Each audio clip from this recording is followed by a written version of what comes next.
আমি একজন পুরোহিতের মেয়ে। আমি কোনো পুরুষের দিকে আজ পর্যন্ত চোখ তুলেও তাকাইনি। কিন্তু বাসর রাতে আমার স্বামী আমার ওপর চরিত্রহীন হওয়ার অভিযোগ আনল এবং তার কথা প্রমাণ করানোর জন্য আমার আল্ট্রাসোনোগ্রাফি করিয়ে ফেলল। আর তখনই জানা গেল যে আমি সত্যি সত্যি 4 মাসের প্রেগনেন্ট। এই জিনিসটা কনফার্ম হওয়ার সাথে সাথে সে আমাকে ডিভোর্স দিয়ে বাপের বাড়ি পাঠিয়ে দিল। আর আমি কাঁদতে কাঁদতে বাবার বাড়ি ফিরে এলাম। রাত 2টোর সময় বিছানায় কিছু ভেজা ভেজা অনুভব করে চাদরটা সরাতেই আমি হতবাক হয়ে গেলাম। কেননা আমি একজন ভদ্র সভ্য মেয়ে। কেউ যদি বলে আমি আমার সততার সার্টিফিকেট নিয়ে ঘুরি, তাহলেও সেটা ভুল হবে না। আমাদের এলাকায় বাবার সততা এবং আমাদের চরিত্র নিয়ে লোকেরা গল্প করত। তবে আমি একটা জিনিস লক্ষ্য করেছি যে যখনই বাবার প্রশংসা হতো, আমার পিসির কপালে ভাঁজ পড়ে যেত। সে মুখে কিছু না বললেও সবসময় না দিয়ে মাথা নাড়াতো, যেন এ সময় তার অমত আছে। শুরুর দিকে আমি জিজ্ঞেস করতাম, কিন্তু সে কিছুই বলতো না। তাই শেষমেশ আমি জিজ্ঞেস করাই ছেড়ে দিয়েছি। কিন্তু একটা জিনিস আমি খুব ভালো করেই বুঝেছি যে পিসি বাবাকে একদম পছন্দ করেন না। কিন্তু কেন, সেটা আমি কিছুতেই বুঝতে পারতাম না। কেননা বাবার মধ্যে আজ অবধি আমি কোনো দোষ খুঁজে পাইনি। সবচেয়ে বড় কথা হলো, পিসার মৃত্যুর পর বাবা খুব যত্নের সাথে নিজের বিধবা বোনকে বাড়িতে নিয়ে আসে এবং তার সমস্ত দায়িত্ব নেয়। এমনকি একদিন মায়ের মাধ্যমে জানালো পিসি আবার বিয়ে করুক। এই প্রস্তাবে পিসি স্পষ্ট করে মাকে বলেছিল, তোমার স্বামীকে গিয়ে বলো আমাকে যদি তার বোঝা মনে হয় তাহলে আমি কোথাও গিয়ে কাজ করে খাবো, কিন্তু আমি আর কখনো বিয়ে করব না। এর কিছুদিন পরে হঠাৎ মায়ের শরীর খারাপ হতে শুরু করে, আর তারপরে সে একদিন হঠাৎ করে আমাদের ছেড়ে চলে যায়। সেই সময় আমি মাত্র 4 বছরের এবং পিসিও সেই সময় তার স্বামীর শোকে ডুবে থাকত।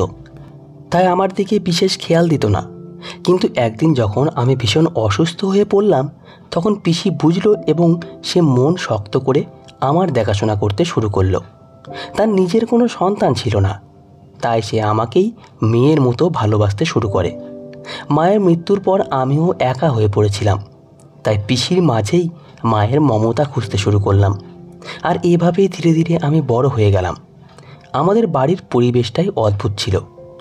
বাবার যদি পিসির সাথে কোনো কথা বলার দরকার হতো, সেটা আমার মাধ্যমেই বলতো। পিসিও বাবার ঘরের সামনে বাসনপত্র নিচে ছুঁড়ে ফেলতো, যেন সে কোনো রাগ প্রকাশ করছে। আমি লক্ষ্য করতাম যখনই পিসি এরকম করতো, বাবা অস্থির হয়ে পড়তো এবং বাড়ি ছেড়ে বাইরে চলে যেত। আমার কাছে এসব অদ্ভুত লাগতো। তাই আমি একদিন জিজ্ঞেস করেই ফেললাম, পিসি তুমি বাবার সাথে এমন করো কেন? বাবা তো সারাদিন বাড়িতেই থাকে না, তারপরেও তুমি তার সাথে এরকম করো কেন? তখন পিসি অন্যরকম ভঙ্গিতে বলল, তোর বাবা আমার উপর অনেক অত্যাচার করেছে। হ্যাঁ, সে আমার মাথা গোঁজার ঠাঁই দিয়েছে, কিন্তু আমার আত্মাকে ছিন্ন ভিন্ন করে দিয়েছে। এই কারণে আমি কখনোই তাকে ক্ষমা করতে পারবো না। সেই কারণেই আমি বারবার তোকে বলি, যেমন করেই হোক এই মানুষটার থেকে দূরে থাকবি। পিসির কথা আমি কোনো দিনই ঠিকমতো বুঝতে পারতাম না, তাই এক সময় তার কথার উপর গুরুত্ব দেওয়া ছেড়ে দিলাম। পিসি প্রায় প্রতিদিন রাতের বেলা আমার ঘরে এসে আমার সঙ্গে গল্প করতো আর বলতো, তুই না ঘুমিয়ে যাওয়া অবধি আমি আমার ঘরে যাব না। আমি বলতাম, পিসি তুমি চিন্তা করো না, আমি নিজেই ঘুমিয়ে পড়ব। কিন্তু পিসি আমার কথা শুনতোই না। আজও আমি পিসির সাথে কথা বলতে বলতে ঘুমিয়ে পড়েছিলাম, কিন্তু হঠাৎ রাত 2টার সময় আমার ঘুম ভেঙে গেল আর আমি জল আনতে রান্নাঘরের দিকে গেলাম। কিন্তু ঘর থেকে বেরিয়ে দেখি পিসির ঘরে আলো জ্বলছে। ভাবলাম সে হয়তো এখনও জেগে আছে, তাই আমি পিসির ঘরের দিকে এগিয়ে গেলাম। দরজার কাছে গিয়ে দেখলাম দরজা ভেতর থেকে বন্ধ, কিন্তু ভেতর থেকে বাবার গলা ভেসে আসছিল। বাবা বলছিল, আমাকে ক্ষমা করে দাও, যা ঘটেছে সেটা শুধু ভুল বোঝাবুঝির ফলে ঘটেছে। পিসি কাঁদছিল এবং বলছিল, আমি তোমাকে কখনোই ক্ষমা করতে পারবো না। তুমি আমার সাথে যা করেছো সেটা অত্যাচার। এই কারণেই আমি তোমার মেয়েকে তোমার থেকে দূরে রাখি। তুমি একজন নিষ্ঠুর মানুষ। আমি হতবাক হয়ে ভাবতে লাগলাম, বাবা এমন কি করেছেন পিসির সঙ্গে? তখনই বাবা আবার বলল, তোমার সঙ্গে যেটা করেছি সেই ভুল আমি আমার সন্তানের সঙ্গে কখনোই করব না। আর তুমি চিন্তা করো না, আমি মহিমার জন্য একজন ভালো ছেলে পেয়েছি এবং খুব তাড়াতাড়ি ওর বিয়ে দিয়ে দেব। পিসি বলল, না, আমি তোমাকে ওর জন্য পাত্র খুঁজতে দেব না। ও আমার মেয়ে, ওর জন্য পাত্র আমি নিজেই খুঁজে নেব। বাবা বলল, হ্যাঁ আমি জানি তুমি মহিমাকে মেয়ের মতো মানুষ করেছো, তাই আমি একা কোনো সিদ্ধান্ত নেব না। তারা এসব কথা বলছিল আর আমি রান্নাঘর থেকে জল নিয়ে নিজের ঘরে চলে এলাম। ঘরে এসে আমি ভাবতে লাগলাম, হয়তো পিসির এই অদ্ভুত স্বভাবের পেছনে বরাবরই হাত আছে। হয়তো সে তার বোনের সাথে এমন কিছু করেছে যার জন্য পিসি এত রেগে থাকে। কিন্তু এমন কি ঘটেছিল যা আমি জানতামই না? আর একটা ভাবনাও আমার মনে এলো। আমার সম্বন্ধের কথা তো বাবা পিসিকে দিনের বেলাতেও বলতে পারতো, তাহলে এই সময়ে তার ঘরে যাওয়ার কি দরকার পড়েছে?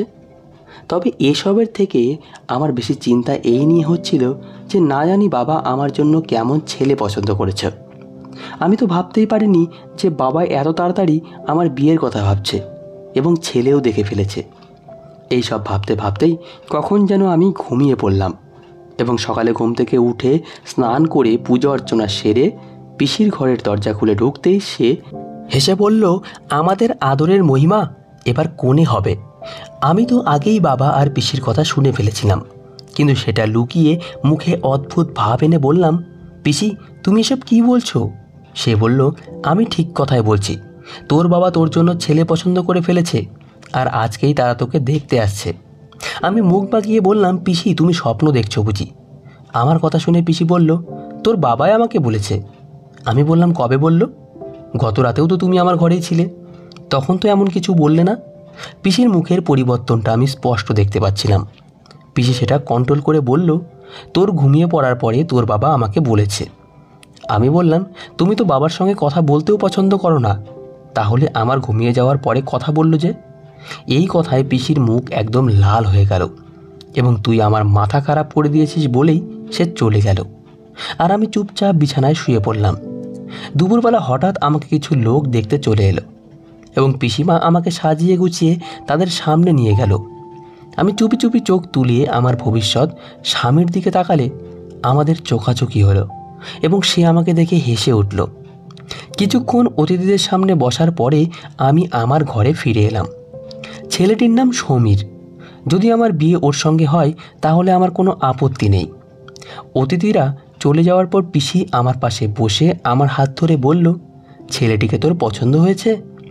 আমি মাথা নেড়ে হ্যাঁ বললাম আর তাকে জড়িয়ে ধরলাম, কিন্তু পিসির দিকে তাকিয়ে তার চোখে জল দেখলাম এবং সে বলল, তুই এই বাড়ি ছেড়ে যত তাড়াতাড়ি নিজের সংসারে যাবি ততই তোর মঙ্গল। পিসির কথা শুনে আমি বললাম, আমি চলে যাওয়ার পরে বাবার অত্যাচার থেকে তোমাকে কে বাঁচাবে? পিসি হেসে বলল, আমি কাউকেই ভয় পাই না, আর তুই এসব ব্যাপারে মাথা না ঘামিয়ে নিজের বিয়ে নিয়ে চিন্তা কর। ছেলেপক্ষ 1 সপ্তাহের মধ্যে বিয়ের তারিখ ঠিক করতে চাইল। আর এতে পিসিমা খুব খুশি হলো আর বলল, মহিমা ছেলেটা খুব ভালো এবং তার পরিবারও খুবই ভালো, তাই যত তাড়াতাড়ি সম্ভব তুই ওদের বাড়ি চলে যা। বেশি দেরি হলে হয়তো কোনো বাধা এসে পড়তে পারে। আমি তার কথা শুনে অবাক হয়ে বললাম, আমার বিয়েতে বাধা আসবে কেন? তখন পিসিমা বলল, তুই জানিস না মহিমা, কখনো কখনো ভাগ্য এমন খেলা খেলে যা আমরা বুঝতেই পারি না। আমি তার কথা ঠিক বুঝতে পারছিলাম না। যাই হোক, আমরা খুব বড় লোক ছিলাম না। আমার বাবা পুজো করে যা ইনকাম করতো তা দিয়ে কষ্টে সৃষ্টে সংসার চলত। পিসিমার নিজের বিয়ের গয়না আমাকে বিয়ের উপহার হিসেবে দিয়ে দিল এবং কিছু বিক্রি করে আমার জন্য প্রয়োজনীয় জিনিসপত্র এনে দিল। যাই হোক, বিয়ের পরে বিদায়ের সময় আমি পিসিমার বুকে মাথা রেখে কেঁদে ফেললাম। বাবা আমার মাথায় হাত রেখে বলল, মা কাঁদিস না, ভগবান সব ভালো করবেন। আমি গাড়িতে উঠে বসে পড়লাম। আমার চোখ দিয়ে তখনও জল পড়ছিল। তখন আমার স্বামী আমার হাত ধরে বলল, আমি সারা জীবন তোমার পাশে থাকব আর কোনো দিন তোমার চোখে জল আসতে দেব না।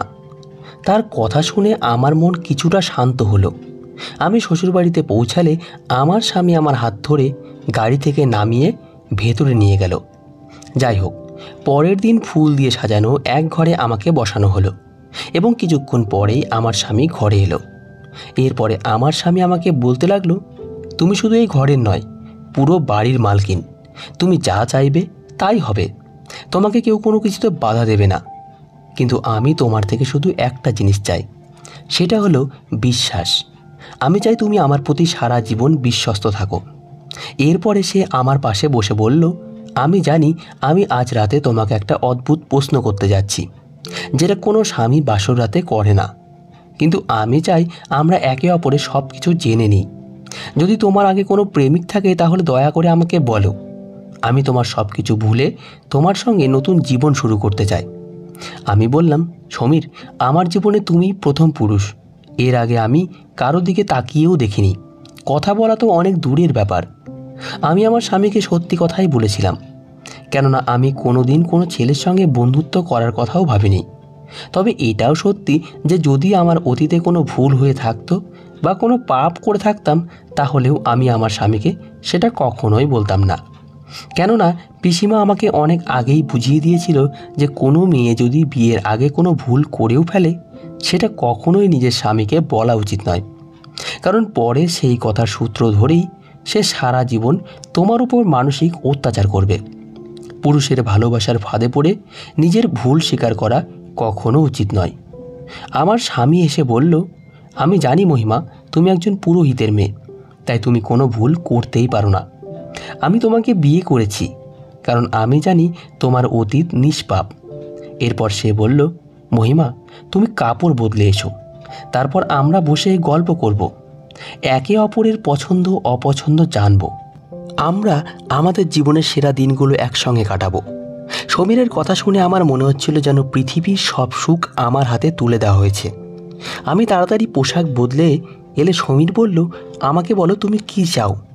বলেই সে আমার হাত ধরে আমাকে নিজের পাশে বসালো। আমি তাকে বললাম, আমি চাই তুমি আমাকে ভালোবাসবে, সম্মান করবে আর সব সময় পাশে থাকবে। সমীর আমার সঙ্গে হেসে হেসে কথা বলছিল, কিন্তু হঠাৎ তার মুখ থেকে সেই হাসিটা হারিয়ে গেল এবং হঠাৎ তার মুখটা ফ্যাকাশে হয়ে গেল। তাকে এরকম অস্থির দেখে আমার মনে একটা অশুভ আশঙ্কা চেপে বসল, আর আমি হতবাক হয়ে তার মুখের দিকে তাকিয়ে রইলাম। সমীর ধীরে ধীরে কথা বলা শুরু করলো। সে বলল, তুমি খুবই রোগা পাতলা, তুমি কিছু খাও না নাকি? তার কথা শুনে আমি একটু চিন্তিত হয়ে ভাবলাম হয়তো ও মোটা মেয়েদের পছন্দ করে। তাই আমি বললাম, হ্যাঁ, আমি খুব বেশি খেতে পারি না, কিন্তু তুমি চিন্তা করো না, যদি তুমি মোটা মেয়ে পছন্দ করো তাহলে আমি ডাবল খেতে শুরু করব, আর কয়েকদিনের মধ্যেই মোটা হয়ে যাব। তখন সমীর বলল, তাহলে তোমার শরীর এত দুর্বল কেন? আমি একটু ঘাবড়ে গেলাম এবং বললাম, আমি ভেবেছিলাম হয়তো তোমার রোগা পাতলা মেয়ে পছন্দ, তাই ডায়েটিং করেছিলাম। তখন সমীর বলল, তাহলে তোমার এই পেট? তার কথা বলার ভঙ্গিমা এমন ছিল আমার মনে হচ্ছিল যেন আকাশ আমার মাথার উপর ভেঙে পড়েছে। আমি বললাম, আমার পেটের কি হয়েছে? সে বলল, এটা এত ফোলা কেন? তুমি তো দেখতে খুবই স্মার্ট, আর স্মার্ট মেয়েদের পেট সাধারণত এত উঁচু থাকে না। তোমার পেটে কি হয়েছে? আমি নিজের পেটে হাত রাখলাম আর খেয়াল করলাম, হ্যাঁ সত্যি, আমি খুব রোগা, কিন্তু আমার শরীরে একমাত্র স্পষ্ট জিনিস যেটা ছিল সেটা আমার পেট। আমি খুবই ঘাবড়ে গেলাম আর সমীরকে বললাম, তুমি চিন্তা করো না, আমি পেট কমানোর জন্য ব্যায়াম করব। সে বলল, তুমি তো জানো আমি একজন ডাক্তার, আর আমি কারো মুখ দেখে রোগ চিনে ফেলতে পারি। তখন আমি বললাম, তাহলে কি হয়েছে আমার? আমি কি কোনো রোগে আক্রান্ত? সমীর মাথা নেড়ে হ্যাঁ বলল এবং বলল, তোমার খুব ভয়ানক একটা রোগ হয়েছে। তার কথা শুনে আমার নিঃশ্বাস যেন বন্ধ হয়ে গেল। আমার স্বামী রেগে গিয়ে বলল, কি বলেছিলে? আমি তোমার জীবনে প্রথম পুরুষ, এর আগে তুমি কারো দিকে তাকিয়েও দেখোনি? তাহলে আমাকে সত্যি করে বলো, তোমার গর্ভে কার সন্তান? তার কথা শুনে আমি হাউমাউ করে কাঁদতে লাগলাম এবং বললাম, আমি কোনো ভুল করিনি, আর আমি প্রেগনেন্ট নই। সে বলল, আমি শুধু তোমার থেকে সততা চাইছিলাম, কিন্তু তুমি একই করেছো, অন্য কারো সন্তান নিয়ে আমার ঘরে চলে এসেছো। তোমার তো লজ্জায় মরে যাওয়া উচিত ছিল। আমি তার কথা কিছুই বুঝতে পারছিলাম না, তাই বললাম, তুমি এসব কি বলছো? আমার পেটে সন্তান কোথা থেকে আসবে? আমি তো কোনো পুরুষের সঙ্গে কথাও বলি না। সে বলল, ঠিক আছে, চলো, তোমাকে ডাক্তারের কাছে নিয়ে যাচ্ছি, সেখানেই সমস্ত সত্যিটা বেরিয়ে আসবে। সে আমার হাত ধরে ডাক্তারের কাছে নিয়ে যেতে লাগলো, আর আমি কাঁদতে কাঁদতে ঈশ্বরের কাছে প্রার্থনা করছিলাম, হে ঈশ্বর, তুমি আমার চরিত্রকে সঠিক প্রমাণ করো। অবশেষে আমরা হাসপাতাল পৌঁছালাম। সে আমাকে ডাক্তারের কাছে নিয়ে গেল। ডাক্তার আল্ট্রাসাউন্ড করে যা বললেন তা শুনে আমার মাথায় যেন বজ্রাঘাত হলো। ডাক্তার বললেন, আপনি 4 মাসের গর্ভবতী। আমি মাথা নাড়িয়ে বললাম, এটা হতে পারে না, আজ পর্যন্ত কেউ আমাকে ছুঁয়েও দেখেনি। আমার কথা শুনে ডাক্তার হেসে বললেন, প্রত্যেক মেয়েই অপরাধ করার পরে এমনটাই বলে, কিন্তু আমি দুঃখিত, আমি রিপোর্ট বদলাতে পারবো না। যা সত্যি তা সত্যি। আমি উঠে বাইরে এলাম। আমার পেছন পেছন সমীরও এলো। এরপরে সে আমাকে গাড়িতে বসিয়ে বলল, এখন তোমার কিছু বলার আছে? আমি হাউ মাউ করে কাঁদতে কাঁদতে বললাম, সমীর, ঈশ্বর সাক্ষী, আমি আজ পর্যন্ত কোনো পুরুষের সঙ্গে কথাও বলিনি। দেখা সাক্ষাৎ তো অনেক দূরের ব্যাপার। আমি নিজেই জানি না এই সন্তান কার এবং কোথা থেকে এলো। সমীর আমার দিকে তাকিয়ে হাসলো এবং সে আমাকে ডিভোর্স দিয়ে বাবার বাড়ি পৌঁছে দিয়ে গেল। আমি দরজায় কড়া নাড়লাম। পিসিমা দরজা খুলে আমাকে দেখে অবাক হয়ে বলল, তুই এখানে? বাসর রাতে নতুন বউ বাবার বাড়িতে আসে? আমি বললাম, আমাকে ডিভোর্স দিয়ে দিয়েছে। আমার কথা শুনে পিসিমার মুখ হা হয়ে গেল। সে বলল, এসব তুই কী বলছিস? এটা কিভাবে সম্ভব? সমীর তোকে ডিভোর্স দিল কেন? আমি বললাম, কারণ আমি 4 মাসের প্রেগনেন্ট। এই কথা শুনেই পিসিমা আমার গালে থাপ্পড় বসিয়ে দিল আর বলল, তুই কার সঙ্গে মুখ কালো করেছিস? তোর লজ্জা করেনি? আমি হাও মাও করে কাঁদতে কাঁদতে বললাম, আমি কোনো পাপ করিনি পিসি, আমি নিজেই জানি না এই সন্তান কার আর কোথা থেকে এলো। আমার কান্না দেখে পিসিমা আমাকে জড়িয়ে ধরল এবং ঘরে নিয়ে গিয়ে জল খেতে দিল। এরপরে জিজ্ঞেস করলো, এইসব কিভাবে হলো? আমি বললাম, পিসিমা, আমি জানি না এসব কিভাবে হলো। এরপরে আমি বাবার ঘরে গিয়ে তাকে ডাকতে লাগলাম, কিন্তু বাবা গভীর ঘুমে ঘুমিয়েছিল, তাই সে কিছুই শুনতে পেল না। পিসিমা বলল, মা, তুই তো জানিস তোর বাবা গভীর ঘুমে ঘুমিয়ে থাকে, সকাল হলে তাকে বলিস। সেই রাতটা পিসিমা আর আমি কেঁদেই কাটালাম। সকালে পিসিমা বাবাকে ডাকার জন্য তার ঘরে গেল। বাবা আমার ঘরে এসে আমাকে দেখে হতবাক হয়ে বলল, কি হয়েছে মা? আমি তাকে সব কথা খুলে বললে তার মুখ একেবারে ফ্যাকাশে হয়ে গেল। আমি তাকে আরও বললাম, আমি কিছুই করিনি, না জানি কে আমার সাথে এমনটা করেছে। বাবা কিছু না বলে চুপচাপ মাথা নিচু করে বাড়ি থেকে বেরিয়ে গেল। আমি খুব টেনশনে ছিলাম, কিছুই বুঝতে পারছিলাম না। আমাদের বাড়িতে তো আমরা 3 জনই থাকি, আমি, বাবা আর পিসি। এদের কাউকেই সন্দেহ করার মতো কিছুই ছিল না। তবু আমি মনে মনে ঠিক করলাম, যেভাবেই হোক আমি অপরাধীর খোঁজ করব। আমি ঈশ্বরের কাছে প্রার্থনা করতাম যে এটা কে করেছে তাকে সামনে এনে দাও। আমি বাড়িতে নজর রাখা শুরু করলাম, কিন্তু কাউকেই বুঝতে দিলাম না যে আমি সব কিছু লক্ষ্য রাখছি। বাবা এতটাই দুঃখে ডুবে গিয়েছিল যে সে প্রায়ই বাড়িতে আসতো না। রাতে আমার ঘুম এত গভীর হতো যে আমি কিছু টের পেতাম না। এত দুঃখের পরেও রাতে কেন আমার এত ঘুম হতো? এটা কিসের ইঙ্গিত? একদিন রাতে পিসিমা খাবার খেতে বললে আমি খাবার ঘরে গিয়ে খাবো বলে খাবার ঘরে নিয়ে এলাম এবং জানলা দিয়ে বাইরে ফেলে দিলাম। এরপর আমি চোখ বন্ধ করে ঘুমানোর ভান করতে লাগলাম। কিছুক্ষণ পর পিসিমা ঘরে এসে আমাকে ডাকলো, কিন্তু আমি চুপচাপ শুয়ে থাকলাম। কিছুক্ষণ পরে পিসিমা বাইরে চলে গেলে আমি সঙ্গে সঙ্গে বিছানা থেকে উঠে বসলাম। এমন সময় আমি কারো লাফানোর মতো একটা আওয়াজ পেলাম, যেন কেউ আমাদের বাড়ির ভিতরে ঢুকছে। আমি ভয়ে ভয়ে জানলা দিয়ে লক্ষ্য করে দেখি এক যুবক আমাদের বাড়িতে ঢুকে চারপাশে তাকিয়ে পরিস্থিতি বুঝে নিল, তারপর সোজা পিসিমার ঘরের দিকে চলে গেল। আমি চুপি চুপি পিসিমার ঘরের জানলার কাছে গিয়ে দেখি ছেলেটি পিসিমার সাথে কথা বলছে। তাদের দেখে মনে হচ্ছিল যেন তারা দুজন আগে থেকেই একে অপরকে চেনে। কথা বলতে বলতে হঠাৎ করে ছেলেটা পিসিমার সামনে একটা কাপড় ধরল আর পিসিমা গভীর ঘুমে আচ্ছন্ন হয়ে গেল। এসব দেখে আমি হতবাক হয়ে গেলাম। তখনই হঠাৎ করে সে বলে উঠল, তুই কি ভাবিস বুড়ি, আমি তোর জন্য এখানে আসি? ভুল, আমি তো তোর ভাতিজির জন্য আসি। তোর প্রতি আমার কোনো আগ্রহই নেই। হ্যাঁ ঠিক আছে, তোকে ভালোবাসার ভান করি, কিন্তু আমার এখানে আসার আসল কারণ তো তোর ভাতিজি। তার কথা শুনে আমার অন্তরাত্মা কেঁপে উঠল আর আমি দৌড়ে নিজের ঘরে গিয়ে দরজা ভেতর থেকে বন্ধ করে দিলাম। কিছুক্ষণ পর ছেলেটা আমার ঘরের দরজা বন্ধ দেখে তার সন্দেহ হয়, কেননা একটু আগেই সে দরজা খোলা দেখেছিল। ছেলেটা যখন বুঝতে পারল যে আমি জেগে আছি, তখন সে ভয় পেয়ে দৌড়ে পালিয়ে গেল। সে চলে গেলে আমি পিসিমার ঘরে গিয়ে তাকে ডাকলাম, কিন্তু সে গভীর ঘুমে আচ্ছন্ন। বাবার ঘরে গিয়ে দেখলাম সেও গভীর ঘুমে আচ্ছন্ন। আমি নিজের ঘরে ফিরে এসে দরজা বন্ধ করে দিলাম। সকালে উঠে বাইরে এসে দেখি পিসিমা এবং বাবা উঠে গেছে। আমি পিসিমাকে আস্তে করে বললাম, পিসিমা, আমি আমার অপরাধীকে খুঁজে পেয়েছি। পিসিমা অবাক হয়ে বলল, কে তোর অপরাধী? বল আমাকে। আমি পিসিমার হাত ধরে তাকে আমার ঘরে নিয়ে বললাম, আমি সবই জানি পিসিমা, কিন্তু তুমি আজ আমাকে সত্যি কথা বলো যে বাবা তোমার সাথে কি অন্যায় করেছিল, আর সেই ছেলেটি কে যে তোমার কাছে রাতে এসেছিল। কেননা গত রাতে আমি সব কিছুই দেখেছি। আমার কথা শুনে পিসিমার চোখে জল চলে এলো এবং সে বলতে লাগলো, আমি যখন যুবতী ছিলাম তখন আমি একটা ছেলেকে ভালোবাসতাম, সেও আমায় ভালোবাসত। সে আমাকে বিয়ে করতে চাইলে মা রাজি হলো, কিন্তু তোর বাবা বাধা হয়ে দাঁড়ালো এবং বলল, আমি আমার বোনের বিয়ে একজন বেকারের সাথে কোনো মতেই দেব না। তোর বাবা আমার পছন্দের ছেলেটিকে বিয়ে না করে জোর করে আমার বিয়ে এক ব্যবসায়ীর সাথে দিয়ে দেয়। সে আমার থেকে 20 বছর বড় ছিল। সে মানুষ হিসেবে খারাপ ছিল না, কিন্তু আমি আমার ভালোবাসাকে ভুলতে পারিনি। বিয়ের কিছুদিন পরেই আমার স্বামী মারা গেল এবং শ্বশুরবাড়ির লোকেরা আমাকে অপয়া বলে তাড়িয়ে দেয়। তখন থেকেই তোর বাবা আমার সঙ্গে চোখ মেলাতে পারে না, কেননা সে জানে এই সমস্ত কিছুর জন্য সেই দায়ী। যদি সে আমার পছন্দের ছেলেটিকে মেনে নিত তাহলে আজ আমি বিধবা হতাম না।